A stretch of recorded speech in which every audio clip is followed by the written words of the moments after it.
Hello बच्चों। आप लोग के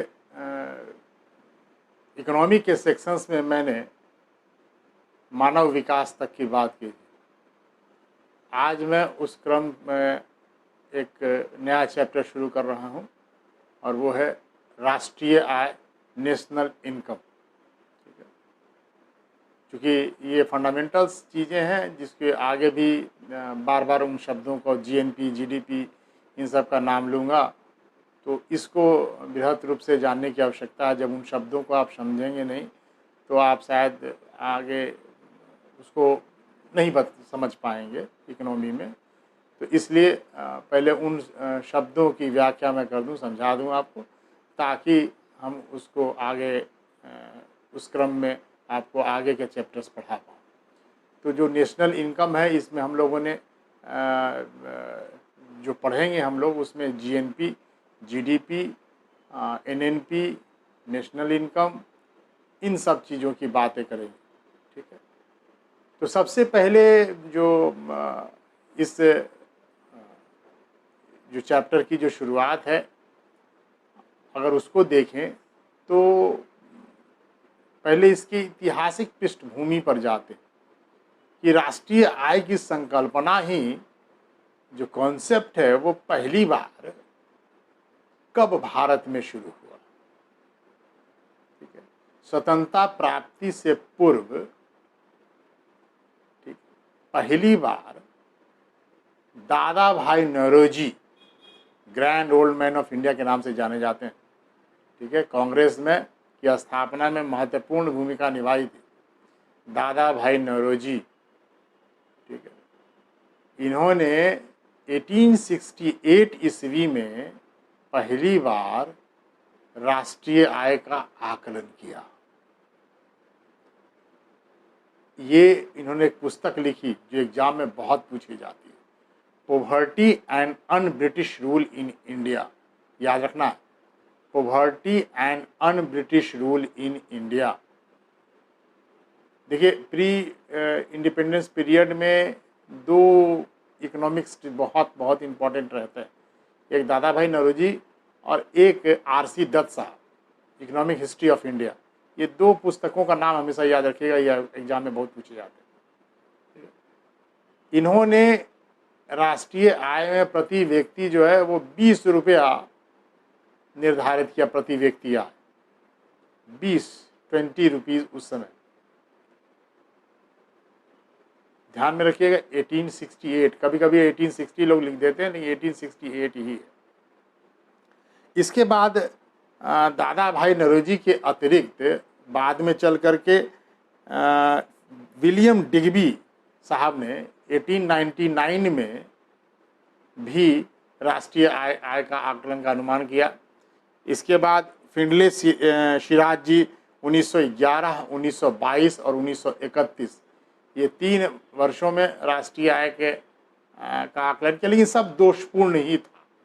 फिर CR देसाई ने भी 1931 से लेकर 1940 तक के बीच में कई बार उन्होंने भी दिया। लेकिन इन तीनों जो अर्थशास्त्रियों को मैंने नाम लिया, फिंडले शिराज और RC देसाई और विलियम डिग्बी जो अंग्रेज़ थे, तो ये इन लोगों ने जो दिया, इनमें कोई साइंटिफिक वे नहीं था इनके आंकड़ों का जो संग्रह करने का था। इसलिए कोई इसमें सांख्यिकीय दृष्टिकोण से, स्टैटिस्टिकल दृष्टिकोण से ये त्रुटिपूर्ण था, इसलिए कोई वैज्ञानिक दृष्टिकोण इनका नहीं था। इसलिए इनको बहुत माना नहीं जाता कि ये बहुत अच्छा तरीके से इन्होंने राष्ट्रीय आय की गणना की। साइंटिफिक वे में उसके बाद, दादा भाई नौरोजी के बाद अगर किसी ने साइंटिफिक वे से प्रयास किया तो वे थे VKRV राव साहब।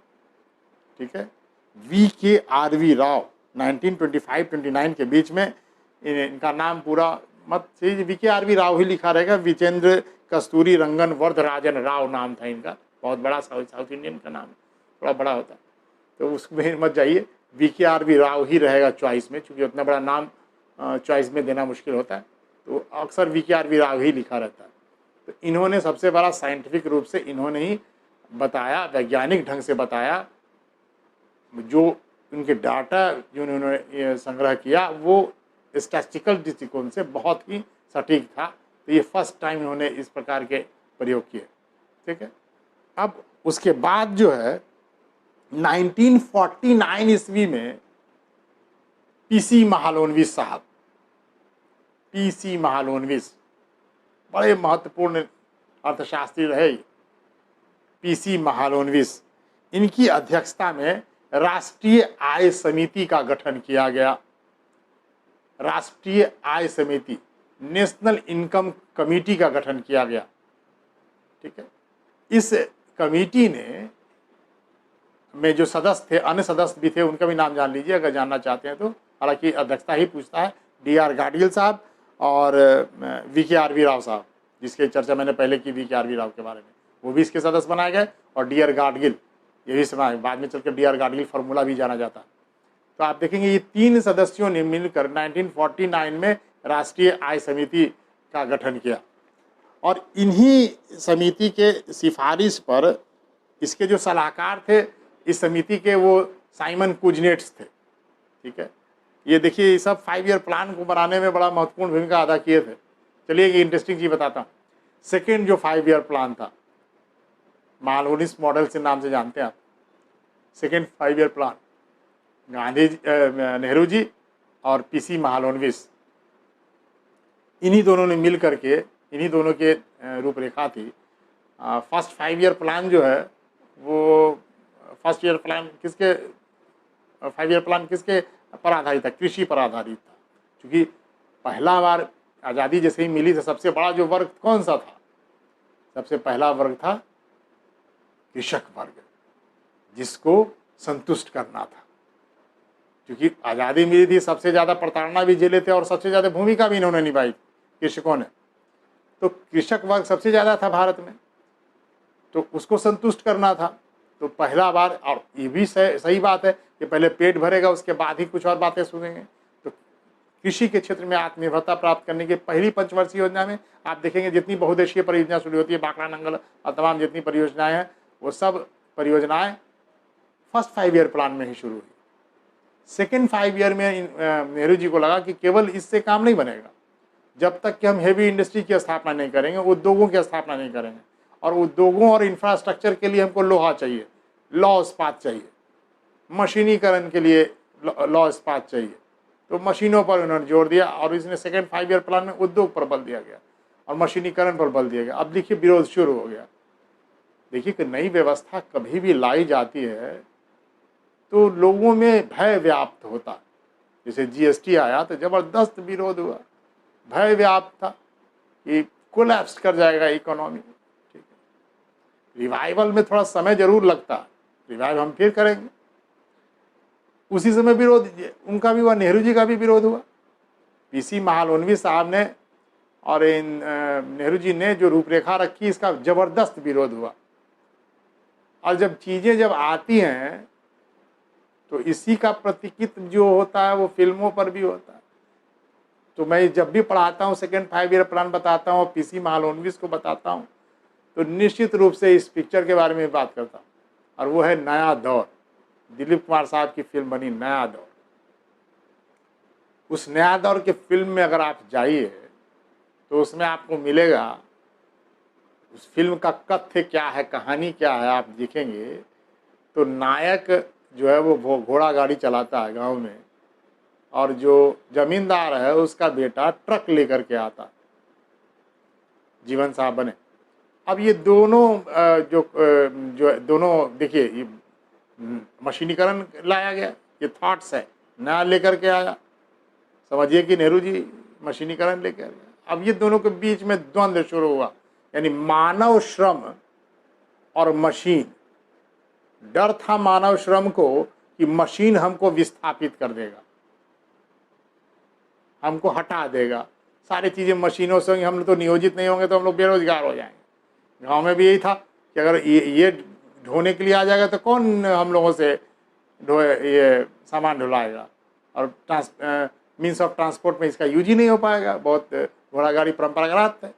अब देखिए वहाँ पर कॉन्ट्रडिक्शन होता। तो दोनों में हुआ कि एक रेस होगी और उस रेस में जो जीतेगा, एक स्थान बताएगा यहाँ से यहाँ तक जाना है, और इस रेस में जो जीतेगा वही गांव में रहेगा। अब देखिए, मानव श्रम एक तरफ, मशीन एक तरफ था। जो राइटर है वो कितना बढ़िया से उन्होंने प्रस्थापित किया, उन्होंने लिखा, दिखाया है इसमें कि उन सारे लोगों ने मिलकर, फिल्म देखिएगा आप, पुरानी फिल्म में कुछ देखा कीजिए तो देखेंगे आप कि वो सब लोग पहाड़ को काट कर शॉर्टकट रास्ता बनाता है। 10-15 दिन बाद थी कि इस तारीख को रेस होगा, वो बहुत शॉर्ट पीरियड में वो लोग शॉर्टकट कच्चा रास्ता बनाते हैं। उसी के फिल्म का गाना है, साथी हाथ बढ़ाना, एक अकेला थक जाएगा, मिलकर बोझ उठाना। सुना होगा आपने, ठीक है। तो ये जो गाना था वो उसी का दौरान था कि वो पुल बनाना है, जो रास्ता बनाना है शॉर्टकट, और उसमें दिलीप कुमार साहब को फ्रैक्शन ऑफ सेकेंड से जीतता हुआ दिखाया गया। अब ये क्यों दिखाया गया? मानव श्रम को, ह्यूमन पावर को जीतता हुआ दिखाया गया। मशीनों के आगे उसको हारता हुआ नहीं दिखाया गया, यानी मानव श्रम जीता है। और तब जब निकलने की बारी आई गांव से, तब दिलीप कुमार साहब, अब जो राइटर है वो ये नेहरू जी के भाषा में बोल रहा है। जो आप देखिए, नेहरू जी का जो थॉट्स होगा उस जमाने में नेहरू जी जो बोल रहे होंगे उसी को कंक्लूड करता है, नायक के मुंह से कहलवा जाता है कि ना बाबू ना, हमको मशीनों से कोई विरोध ना है, मशीनें भी रहें और हम भी रहें, और दोनों मिलकर इस देश का विकास करेंगे। यही सेकेंड 5 ईयर प्लान था, महालोनिश प्लान था, ठीक है। पीसी महालोनिश से मुझे याद आ गया, मैंने संदर्भ में चर्चा की, ठीक है। और एक और बता दूं, एक और गाना जो बजता रहता है 15 अगस्त को, ये भी सेकेंड 5 ईयर प्लान पे था। छोड़ो कल की बातें, कल की बात पुरानी, नए दौर में लिखेंगे मिलकर नई कहानी, हम हिंदुस्तानी। ये सेकेंड 5 ईयर प्लान के समय में बनी हुई फिल्म है कि छोड़ो कल की बातें, कल की बात पुरानी, नए दौर में लिखेंगे मिलकर नई कहानी। ये नई कहानी जो लिखेंगे, ये मशीनों का दौर और मानव श्रम मिल करके देश को आगे बढ़ाएंगे, ठीक है। तो आज भी हमारे मोदी साहब जी कहते हैं कि ये मानव श्रम, मानव पूंजी हमारा सबसे बड़ा स्ट्रेंथ है। इसी स्ट्रेंथ को स्किल्ड पावर के रूप में बदल करके हम अपनी देश की इकोनॉमी को बदल सकते हैं, और इसी पर काम हो रहा है, ठीक है। इसी पर काम हो रहा है और सरकारें इस पर बहुत प्रयत्नशील है, तमाम सरकारें। और कोविड के 19 के बाद और ज़्यादा इस पर जोर देने जाए, इसके अलावा कोई विकल्प ही नहीं है भारत के पास रिवाइव करने के लिए। इसीलिए उन्होंने आत्मनिर्भर भारत के भी नारा दिया, ठीक है, कि अब तमाम विदेशी वस्तुओं के केवल बाजार हम बंद करके रह गए, अब पुनः जो है हम अपने प्रोडक्ट्स को बनाएं, जिसकी चर्चा मैं पहले क्लासेस में बहुत किया करता था कि हमारी इकोनॉमी का ये फॉल्ट है। अब इस पैंडेमिक सिचुएशंस ने सरकार को मजबूर किया इसको। अब सरकारें कितनी सजग होती हैं, इसका रिजल्टेंट कितना मिल पाता है ये दूसरी बात है, लेकिन सजग तो हो गई, ये तो दिख रहा है, तो बड़ी अच्छी बात है। शायद इसका इकोनॉमी का इम्पैक्ट आगे बहुत अच्छा पड़ेगा, ठीक है। तो अब हम आते हैं उस राष्ट्रीय आय के दूसरे पहलू पे, ठीक है। अब प्रोफेसर पीसी महालनोबिस साहब की संस्तुति पर 1950 में राष्ट्रीय प्रतिदर्श सर्वेक्षण विभाग की स्थापना की गई। ये नेशनल स्टैटिस्टिकल सर्वे डिपार्टमेंट शुरू किया गया। यही 1971 में इसको संगठनात्मक रूप दिया गया, संगठन का रूप दे दिया गया, और NSSO की स्थापना की गई, नेशनल स्टैटिस्टिकल सर्वे ऑर्गेनाइजेशन की स्थापना की गई, ठीक है। अब ये जो डिपार्टमेंट था, ये राष्ट्रीय आय का कैलकुलेशंस आय के आधार पर और उत्पादन के आधार पर कर रहा था। 1971 के बाद 2000 ईस्वी तक ये चलता रहा। 2000 ईस्वी में सी रंगराजन साहब, RBI गवर्नर भी रहे, रंगराजन साहब ने सांख्यिकी आयोग का गठन किया, ठीक है, स्टैटिस्टिकल कमीशन आयोग का गठन किया और इसी जो इनकी जो सिफारिश पर 1 जून 2005 को एक अस्थाई सांख्यिकी आयोग गठित हुआ, जो कि 12 जुलाई, याद रखिएगा 12 जुलाई 2006 को एक राष्ट्रीय सांख्यिकी आयोग के रूप में अस्तित्व में आया, कार्य करना शुरू कर दिया 12 जुलाई 2006 को। और इसके जो अध्यक्ष बनाए गए वो सुरेश तेंदुलकर साहब बनाए गए। ठीक है, ध्यान में क्या रहेगा, सुरेश तेंदुलकर की अध्यक्षता में 12 जुलाई 2006 को राष्ट्रीय सांख्यिकी आयोग का गठन किया गया। ठीक है, यही आयोग आगे चल के CSO के रूप में जो काम करते हैं, केंद्रीय सांख्यिकी संगठन, सेंट्रल स्टैटिस्टिकल ऑर्गेनाइजेशंस के रूप में हो गया और NSO इसके अंडर में हो गया। यानी सर्वे करने का कार्य अभी भी NSO ही करता है और CSO उस आंकड़े को संकलित कर करके राष्ट्रीय आय का आकलन करता है। सर्वे करने का काम अभी भी उसके अंतर्गत NSO को ही है। ठीक है, अब हम आते हैं उसके दूसरे पहलू पे। 1956 ईस्वी में NSO ने पहली बार राष्ट्रीय आय के संबंध में व्हाइट पेपर जारी किया था, श्वेत पत्र जारी किया था। ये भी एग्जाम में पूछा जाता है। तो ये श्वेत पत्र जो होता है वो सरकार की ओर से अपना दस्तावेज संसद के समक्ष प्रस्तुत किया जाता है और वो जनता के लिए पेश किया जाता है, सार्वजनिक कर दिया जाता है, गोपनीय नहीं रहती है। श्वेत पत्र यानी जिन चीज़ों को लेकर के, अगर आपने जिन गोल्स को लेकर के आपने कोई नीतियां बनाई हैं और वो प्राप्त करने में जो आपने पैसे खर्च किए और उसको इम्प्लीमेंट करने में जो पैसे खर्च किए, उसके बाद आपको जो प्राप्ति उससे हुई है, इन सब का रूपरेखा वाइट पेपर में प्राप्त होता। जैसे कि सरकार के ऊपर विपक्ष ने दबाव लगाया था कि आपने नोटबंदी की, डिमोनेटाइजेशन किया, तो किन लक्ष्यों को प्राप्त करने के लिए आपने किया था और क्या उसमें प्राप्त हुई, इसका वाइट पेपर लेकर के आइए। लेकिन सरकार लेकर के नहीं आई। खैर वो दूसरे कारण है जो कि मॉनेटरी पॉलिसीज पढ़ाएंगे उसमें बताएंगे। तो ये श्वेत पत्र उसको कहते हैं। इसके बाद 1967 ईस्वी में पहली बार राष्ट्रीय आय के कैलकुलेशन में व्यय विधि को शामिल किया गया। ठीक है, उपभोग बचत विधि को व्यय विधि कहते हैं। अब ये जो बड़ा साइंटिफिक मेथड्स होता है, सबसे एप्रोप्रिएट है ये मेथड्स। हमारे यहाँ ये अपनाया नहीं जाता है, कुछ सेक्टर में अपनाया गया है। पूरी तरह से ये इस विधि को अपनाया जाए तो शायद ये सबसे करेक्ट विधि होगी राष्ट्रीय आय के ज्ञात करने की। लेकिन हमारे यहाँ अभी भी उत्पादन गणना पद्धति और आय गणना पद्धति यानी प्रोडक्शंस इनकम मेथड्स और इनकम मेथड्स, प्रोडक्शंस के द्वारा, उत्पादन के द्वारा जो कैलकुलेशन किया जाता है वो, और इनकम के द्वारा, इन दोनों को मिला करके ही राष्ट्रीय आय की कैलकुलेशन किया जाता है। कुछ जगहों पे इसको उपभोग बचत विधि का भी कुछ क्षेत्रों में इसका इस्तेमाल करते हैं।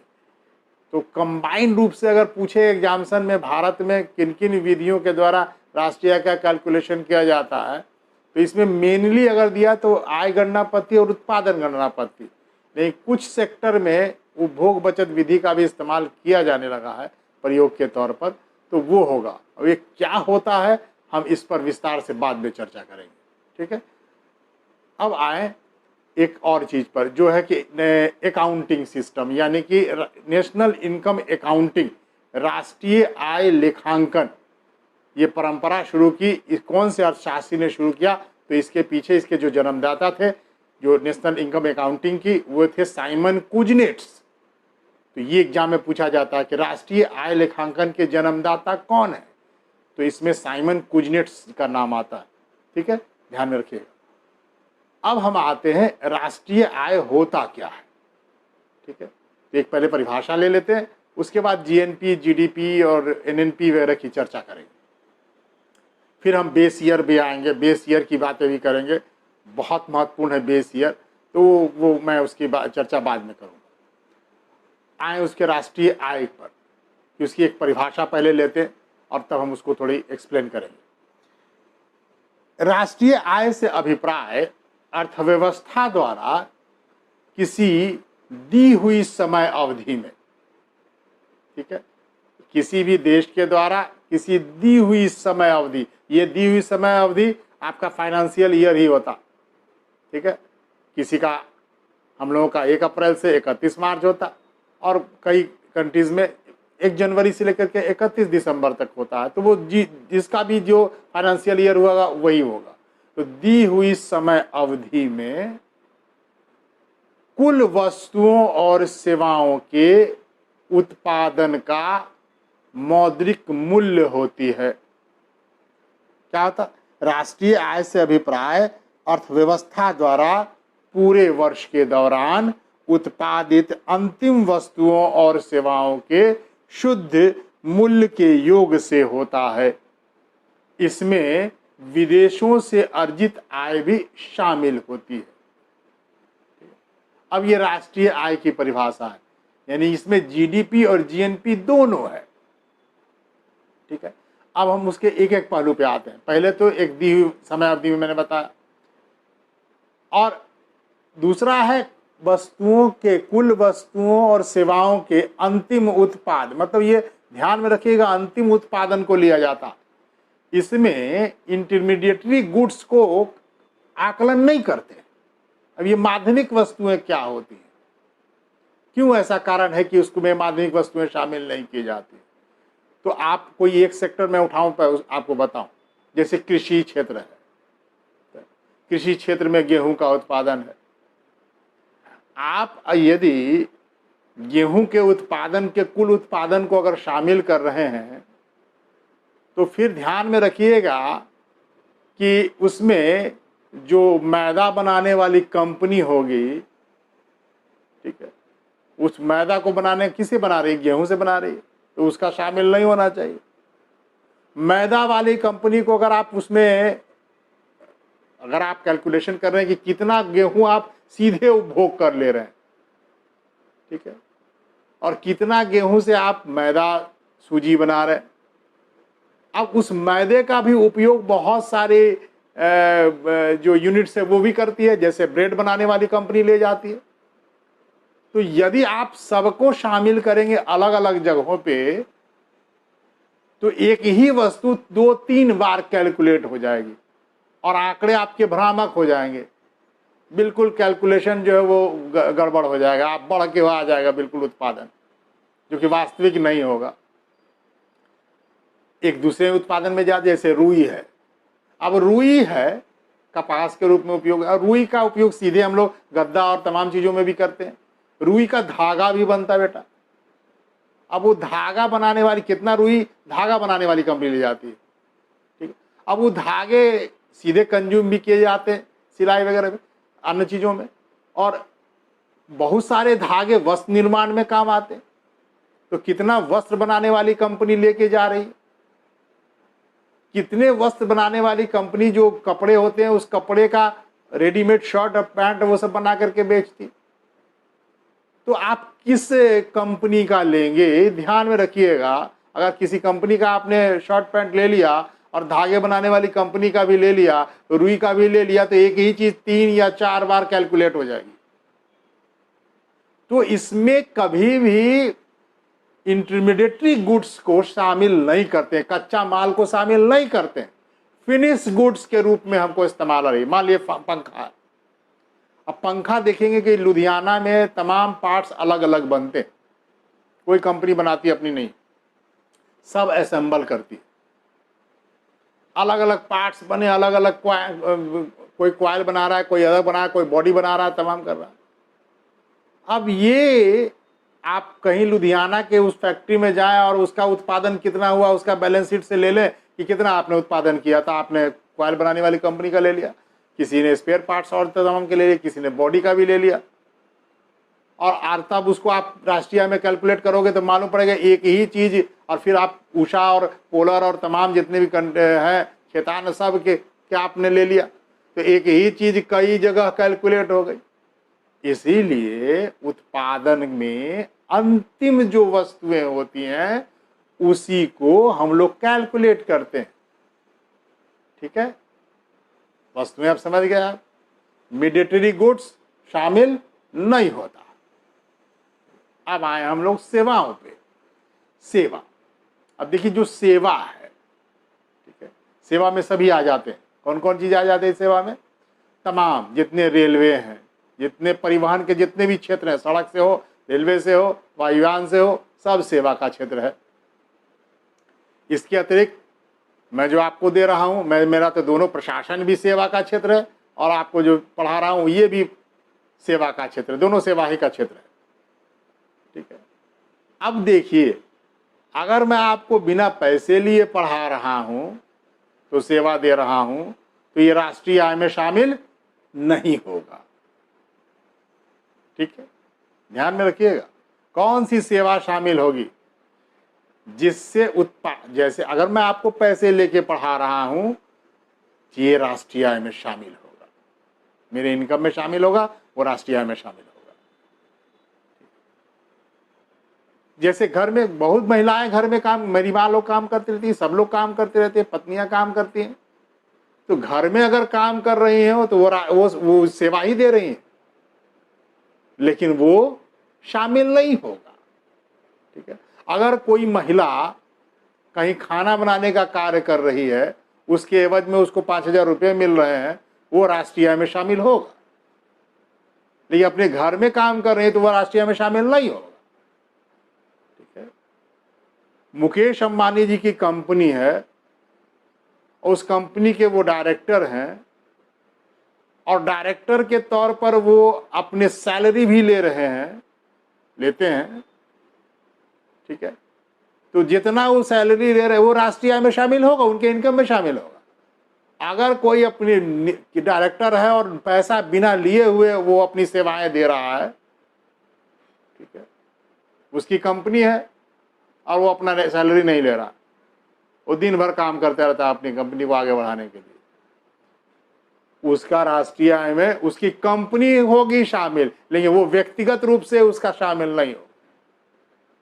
मुकेश अंबानी जी की कंपनी तो हो ही, रिलायंस शामिल रहेगी, लेकिन व्यक्तिगत तौर पर सैलरी ले रहे हैं तो वो भी इनकम टैक्स अपना, इंडिविजुअल मुकेश अंबानी इंडिविजुअल रूप से भी अपना इनकम टैक्स का रिटर्न दाखिल करेंगे, इंडिविजुअल रूप से। कंपनी तो अलग है, ठीक है, वो कंपनी का अलग होगा, लेकिन इंडिविजुअल रूप से भी होगा। यानी कि वैसी सेवाएं तमाम जितनी और भी चीजें, जैसे आप देखेंगे सेवा के क्षेत्र में बहुत तेजी से आगे बढ़े, सेवा के क्षेत्र में हम लोग की इकोनॉमी का, मैंने पहले ही बताया, सेवा के क्षेत्र में हम बहुत तेजी से आगे बढ़े, ठीक है। और जैसे मान लिया कि आप देखें कोचिंग का, आप देख लीजिए स्थिति, आज स्थिति देख लीजिए कि हालत लोगों की खराब है कोचिंग वाले की। सब लोगों के जो भी सेवाएं दे रहे हैं, सेवा का क्षेत्र सबसे ज्यादा प्रभावित हुआ। अगर इस पैंडेमिक सिचुएशंस में किसी ने भी भारत की अर्थव्यवस्था को संभाल रखा तो वो है एग्रीकल्चर सेक्टर, प्राथमिक क्षेत्र। औद्योगिक क्षेत्र भी तो बंद था, तमाम बंद थे, अभी भी बहुत प्रभावित है। प्रोडक्शन शुरू हुए हैं लेकिन अभी भी बहुत गतिशीलता नहीं आई है। सेवा का क्षेत्र बहुत प्रभावित हुआ, तमाम रेल और तमाम बंद ही थे, अभी भी बहुत कम ही प्रतिबंधित ही क्षेत्र में चल रहे हैं। वायुयान वाला भी नहीं उतना ज़्यादा है, बहुत कम चल रहे हैं, इंटरनेशनल फ्लाइट तो शुरू भी नहीं हुए। तो आप देखेंगे, देखिएगा कि ये जो क्षेत्र है सेवा का क्षेत्र, ये सबसे अधिक प्रभावित हुआ। कोचिंग पूरे बंद है, नर्सिंग होम, अब इसमें भी नर्सिंग होम के भी स्थिति, आप कहें कि आप पैंडेमिक सिचुएशन में नर्सिंग होम तो फ्लरिश करना चाहिए, लेकिन आप देखेंगे कि सब कोविड की डर से बहुत कम डॉक्टर्स जो है प्राइवेट जो है उसमें बैठ रहे हैं, तो सबकी स्थिति बहुत खराब है वहाँ। कोविड में न कन्वर्ट कर दिए जाएं, ये भी डर है तमाम नर्सिंग होम को, इसलिए बहुत वो अपने आप को असमर्थ दिखा रहे हैं। तो ये आप देखिएगा, ये जो क्षेत्र है सेवा का क्षेत्र, ये सब बहुत बड़ा क्षेत्र है, ठीक है। कि आप इकोनॉमी में देखिएगा, यही दो इकोनॉमी, पटना की अगर इकोनॉमी को आप देखें तो सिर्फ यही दो पर आधारित है, कोचिंग प्लस नर्सिंग होम, और ये दोनों बुरी तरह प्रभावित हुए। कोचिंग तो बिल्कुल प्रभावित हुआ, नर्सिंग होम तो थोड़ा बहुत चला दिया। तो आप देखेंगे कि ये जो सेवाओं का क्षेत्र है इस इकोनॉमी में बहुत आगे बढ़ा। उसके बाद है होटल का क्षेत्र, बिल्कुल चरमरा गया, सारे होटल्स बंद हैं, अभी भी बंद हैं। तो आप ये भी देखेंगे, रेस्टोरेंट, ये सब सेवा का क्षेत्र, ये बहुत तेजी से ग्रो हुआ। हम लोगों ने जंप लगाई, एग्रीकल्चर से सेवा में जंप लगाई। उद्योग वाला सेक्टर बहुत ज़्यादा जंप नहीं किया जितना अपेक्षा होना चाहिए था। होना ये चाहिए था कि एग्रीकल्चर के बाद उद्योग, सेकेंडरी के बाद तृतीय क्षेत्र, तब आते। ये हम लोगों ने जितनी तेजी से प्राथमिक क्षेत्र के बाद जंप लगा के तृतीय क्षेत्र में ज़्यादा आप लोगों ने ग्रो किया, उसमें हम लोगों ने ज़्यादा किया। इसका कारण यह था कि जो विश्व के अन्य देश हमारे यहाँ आए, वो सेवाएं देने वाले क्षेत्र में आए। फ़ोन, टेलीफोन वाला क्षेत्र सबको दे दिया है, जनसंख्या बहुत है, तमाम तेजी से ग्रो किया। ठीक है, आप इसी में हम लोगों ने बहुत तेजी से ग्रो किया। इस यहाँ पे उद्योग लगाने के लिए नहीं आए, यहाँ पे कम लोग आए, उत्पाद अपने बेचने ज़्यादा आए, और उस उत्पाद को बेचने के लिए इंफ्रास्ट्रक्चर का विकास करना था, उसमें हम लोग ग्रो कर गए। ठीक है, तो तृतीय क्षेत्र में बहुत तेजी से ग्रो किए। ये हुआ सेवाएं। तो अब मैंने सेवाओं का क्या लिखा, मौद्रिक मूल्य, इसीलिए लिखा मौद्रिक मूल्य के लिए इतना समझाना पड़ा मुझे कि अगर सेवा हम दे रहे हैं और निस्वार्थ सेवा दे रहे हैं, कोई पैसा नहीं ले रहे हैं, तो ये हमारी इकोनॉमी में शामिल नहीं होगा। उसकी मौद्रिक मूल्य होनी चाहिए, सेवा का मूल्य होना चाहिए। ठीक है, तो ये राष्ट्रीय आय, अब उसका मौद्रिक मूल्य याद करते हैं और ये राष्ट्रीय आय को निकालते हैं। अब इसमें है, इसमें विदेशों से अर्जित आय भी शामिल होती है। अब बहुत सारे सेवाओं के क्षेत्र में हम इसलिए आगे बढ़े कि जितने टेक्नोक्रेट्स थे, वो बहुत सारे टेक्नोक्रेट्स जो है विदेशी कंपनियों को अपनी सेवाएं दे रहे हैं। सब सेवा दे रहा, सब अपने दिमाग का उसका सेवा ही दे रहा। ठीक है, वाइट कॉलर जॉब वाले लोग हैं, सब अपनी सेवा दे रहे। चले जाइए अमेरिका, चले जाइए, जितने इंडियंस हैं, कुवैत चले जाइए। अभी देखिए सबकी स्थिति बहुत नाजुक हो रही है। कुवैत ने भी कहा कि भारत में बहुत सारे, कुवैत में बहुत सारे भारतीय हैं, और उनकी संख्या घटाने की बात चली, वो बिल भी पेश हो चुका। ठीक है, अब वो 15% तक ही भारतीय वहाँ, उनकी बाहरी जनसंख्या का 15% भारतीय रह सकते हैं, बस वो प्रतिबंधित कर रहा। हमारी संख्या सबसे ज़्यादा कुवैत में थी, विदेशियों में सबसे ज़्यादा कुवैत की जनसंख्या थी, कुवैत में हमारी जनसंख्या थी। तो अब स्थिति नाजुक हो रही है। अब सब अब जितने भी उत्प्रवासी थे अब वापस में आएंगे, हमारे यहाँ वापस आएंगे। अब जॉब, सरकार के पास बड़ी खराब स्थिति होने वाली है। अब इनको इंडस्ट्री के क्षेत्र में ये आगे बढ़ना पड़ेगा, तभी उनको फिर नियोजन मिल पाएगा। क्योंकि अब हाई क्वालिटी के जो जितने भी छात्र हैं, अब आकर के उसको निम्न में करेंगे तो बड़ी कुंठाएं होंगी, कई प्रकार की सामाजिक समस्या भी पैदा हो सकती है।